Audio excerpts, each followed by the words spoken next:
Построен этот дом из клееного бруса. Хотел просто пример. Как бы это было? Перекрыть шибер, и получается баня по-черному. Всем привет, друзья! Всем привет. Сегодня вам представляем дом-баню. То есть это баня, но с возможностью постоянного проживания. Она сделана в 1,5 этажа. Площадь застройки у нее 65 квадратов. Взята она на базе, кто если смотрел ранее, наш проект 65 квадратных метров, так сказать, топовый. Все его как-то под себя модернизируют, переделывают. И вот сейчас вы увидите переделку, так что здесь появилась надстройка еще в виде там спальни и подсобного помещения. Второго этажа. Да, второго этажа. Построен, значит, это дом из клееного бруса, толщина стен 160 мм, высота 185. Кровля выполнена из металлочерепицы. Толщина металла 0,45 мм от компании Grand Line. Высота в коньке, если вот обратить внимание, она достигает 6,23. Дом стоит на бетонных забивных сваях, и в данном случае можно наблюдать, как выглядит пространство под домом. У кого участок имеет какой-то уклон, перепад высот, в тех случаях можно функционально использовать это пространство. Здесь делаются, при отделке цоколя здесь делаются дверки, и можно, собственно, там хранить какой-то инвентарь. Бывает, высота достигает метра, вот этого, да, здесь в данном случае 40 сантиметров примерно.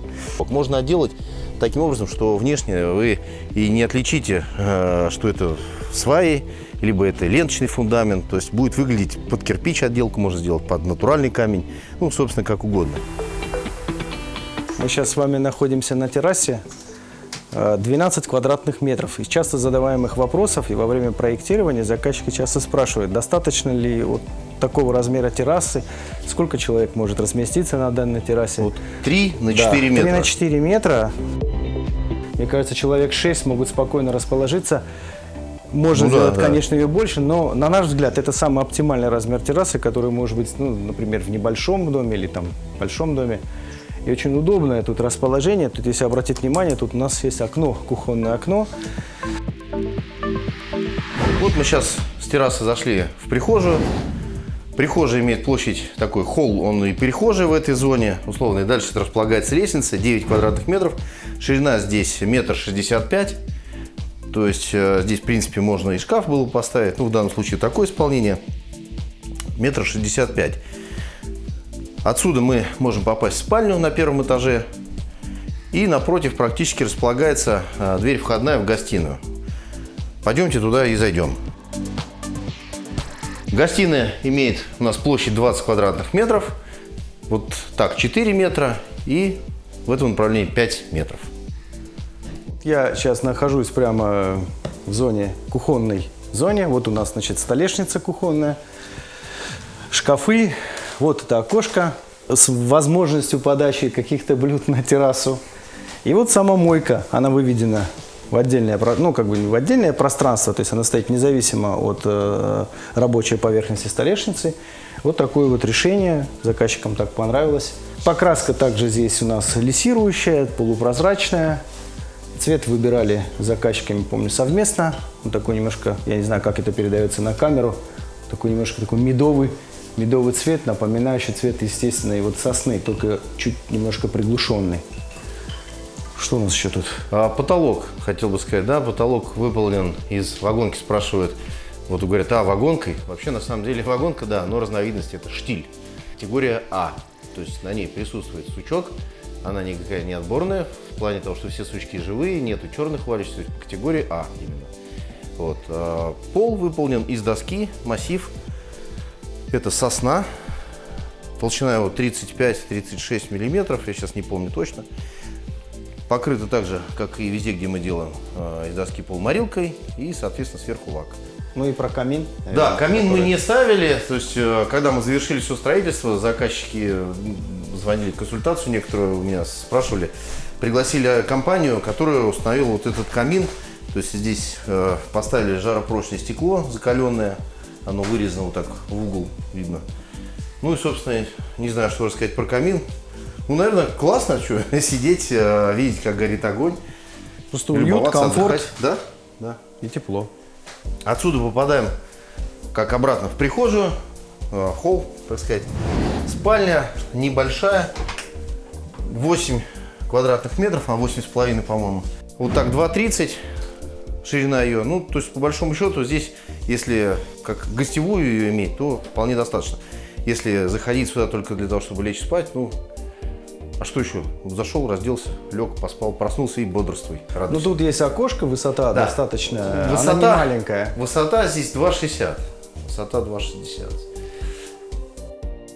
Для сравнения, у нас вот недавно в обзорах 65 квадратных метров, все возлюбленный есть. Здесь как раз дверь, стенка, и тут находится туалет, одноэтажный дом. А в той зоне у нас там находится котельная с отдельным входом с улицы. Заказчики, когда попросили переделать вот планировку, мы переделали проект, и здесь вот расположили, видите, здесь такая забежная винтовая лестница, по сути, на второй этаж. А рядышком располагается дверь. Техническое помещение. Здесь у нас расположен котел электрический, бойлер нагревательный, щитки, распределительные гребенки на горячее и холодное водоснабжение и на теплый пол. Ну, сам санузел, рукомойник, и все это у нас вмещается в площади, подскажи, 4 пожалуйста, квадратных 4 квадратных метра. Вот это. И, кстати, вот небольшой трап в полу выполнен на всякий случай.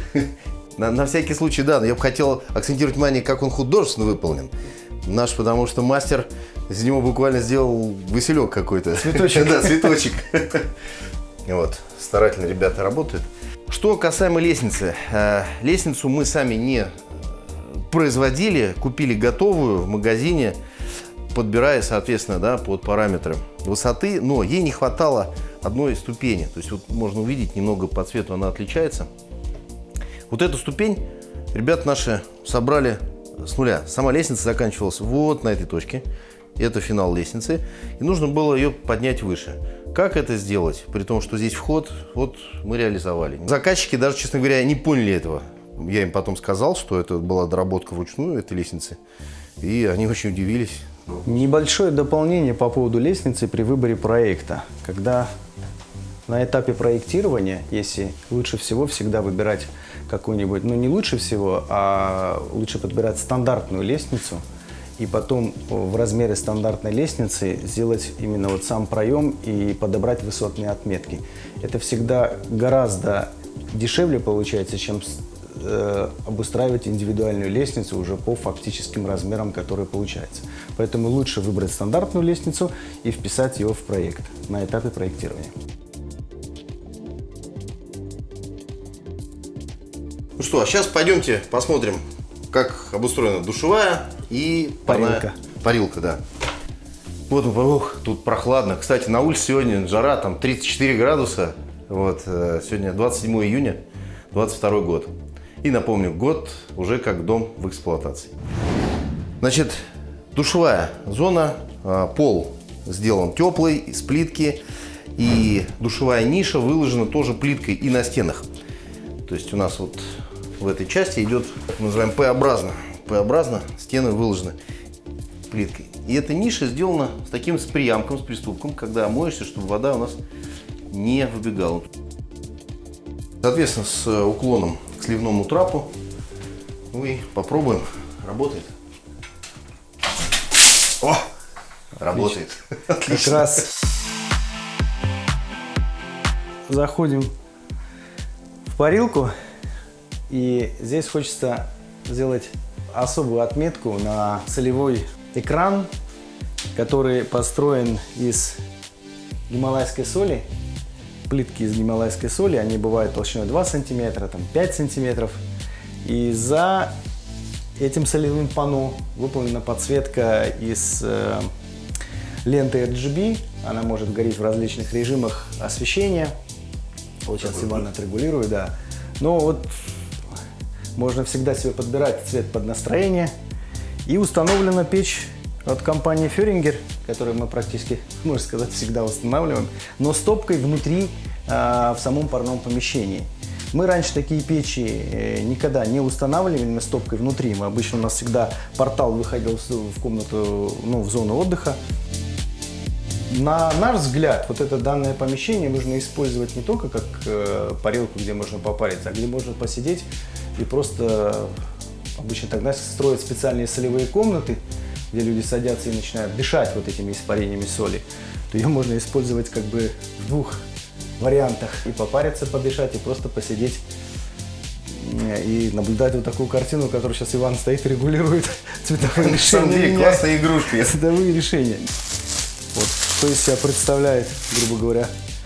Оно имеет такой оранжевый оттеночек. Это 25 да, это тонкий, миллиметров. Да, это да. А в 2 раза толще используется кирпичи, когда выкладываем такую стену.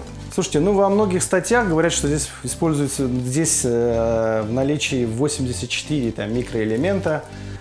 И меньше здесь, в общем, по своему составу гималайская соль является таким природным ионизатором воздуха. Также хотел бы добавить, что в бане здесь, в парилке, классически выполнен трап сливной, весь пол сделан с уклоном к этому трапу. Заказчики некоторые, дабы получить больший кайф, продается колотая соль, берут, выкладывают сверху на печку, вот сюда вот прям, на нее, соответственно, подливают водички, а потом удивляются, почему печь проржавела. Так делать категорически нельзя, металл с солью не дружит. Ну вот мы поднимаемся на второй этаж, здесь попадаем в такой холл. Площадь его 5,5 квадратов, размер вот так 4 метра и в той части 1,80 метра. Тут поставить какой-нибудь небольшой рабочий стол, тоже неплохо. Диван. Ну, такое помещение, которое можно использовать эффективно. Добавить диван, добавить мансардное окно и в хорошую погоду, как сейчас, Мансардное сидеть, окно читать. у нас в соседнем помещении, да, здесь небольшой маленький читальный холл, можно так сказать. Здесь кладовая, она, в общем-то, я бы не сказал, что какая-то небольшая, а полноценная, там, 1,70 метра, да? Уже не помню на сколько, в общем-то, на 5 квадратных метров. Опять-таки, как кладовую даже жалко назвать, такой полноценный спаленка, что ли. При том, что здесь и высота функциональная, да? 2,10, 2,20. В проекте она у нас идет как кладовка, потому что да. в доме необходимо иметь кладовку, потому что нагромождение и обустройство всяких шкафов, оно всегда лишнее, а вот такую кладовку иметь – это необходимость. Тут можно хоть поставить опять миниатюрную кровать, сделать опять, ну что-то такое. Это уже на Кабинет выбор, на можно, например, усмотрение. поставить. На Вот усмотрение, шикарно да. здесь встанет стол, Окошко рабочий у нас кабинет. есть, помещение проветривается, отапливается, так что все. Да, и хотя мы внизу говорили на первом этаже про потолок и упустили из виду, не сказали, что периметр обит канатом пеньковым для того, чтобы скрыть примыкание. То есть, если ставить деревянную раскладку, то дом все-таки деревянный, имеет возможность усушки, усадки какой-то, да, незначительной, но тем не менее на стыках деревяшка она покажет эти расхождения, так скажем. А вот в данном случае, тем более, что в цвет хорошо смотрится, классное решение. Можно было и раскладку набить, кому как нравится. Кому-то нравится пеньковый канат, кому-то раскладку можно деревянную набить. Ну, в наших обзорах мы разные показывали решения, разные варианты. Ну, вот один из них вот.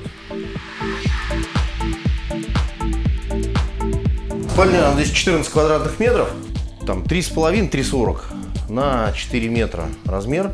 И вот здесь как раз интересно располагается мансардное окно. Кто любит поспать, не имея здесь шторки, фигушки, солнце будет будить. Шторку здесь тоже необходимо, да. Будет будить рано.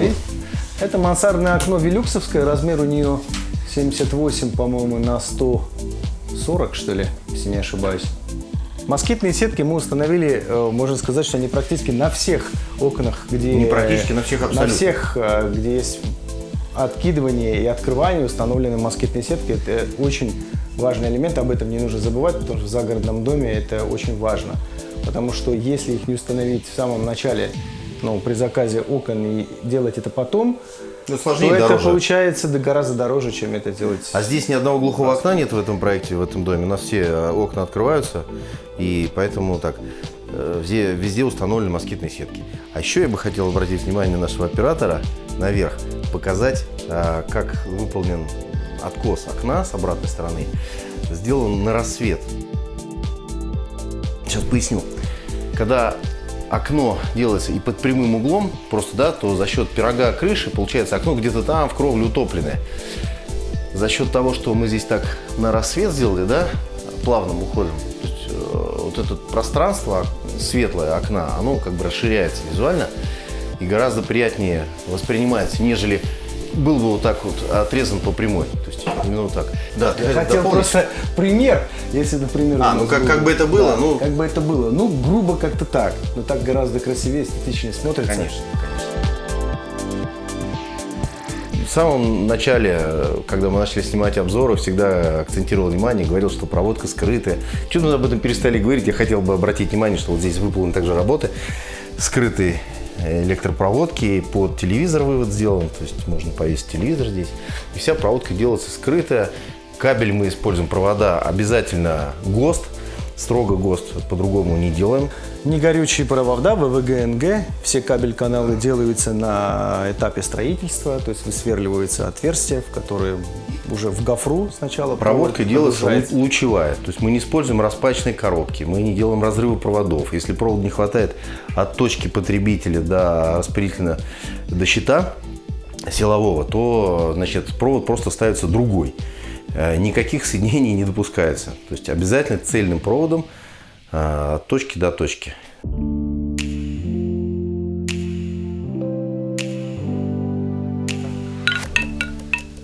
Это музыка ветра.